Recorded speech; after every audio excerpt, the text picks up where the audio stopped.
तो first question देखते हैं हम, who is known as father of zoology.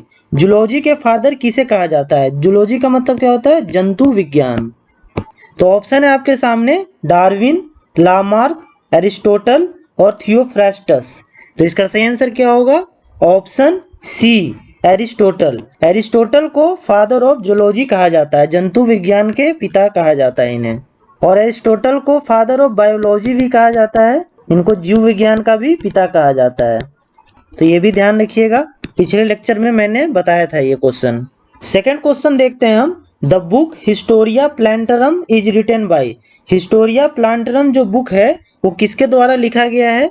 तो ऑप्शन है आपके सामने डार्विन, हिप्पोक्रेट्स, एरिस्टोटल और थियोफ्रास्टस।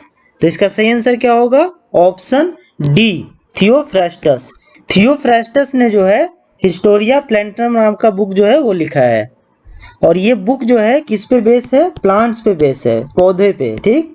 और एक चीज में ध्यान रखिएगा, थियोफ्रास्टस को फादर ऑफ बोटनी भी कहा जाता है। बोटनी का मतलब होता है वनस्पति विज्ञान।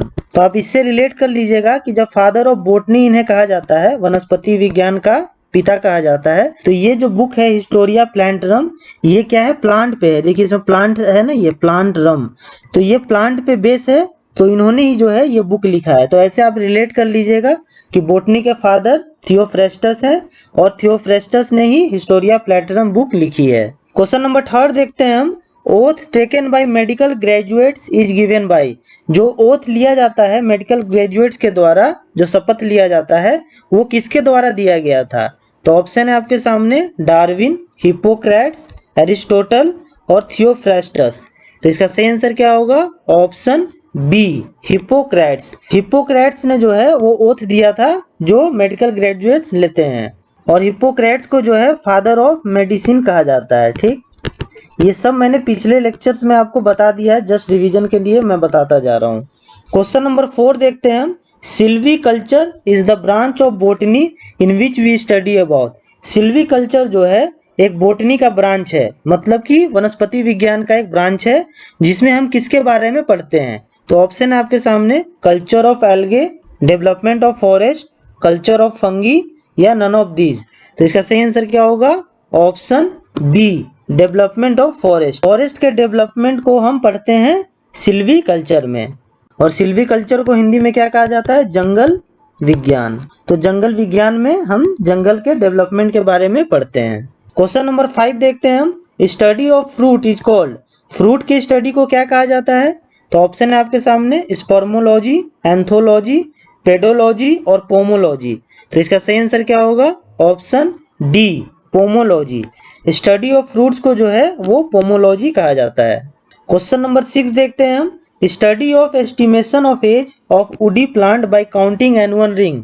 जो स्टडी करते हैं प्लांट्स के एज के बारे में, और उसको कैसे स्टडी करते हैं? तो एनुअल रिंग होता है इसमें, उसको स्टडी करके ये प्लांट का जो एज वो निकालते हैं। तो उस स्टडी को क्या कहते हैं?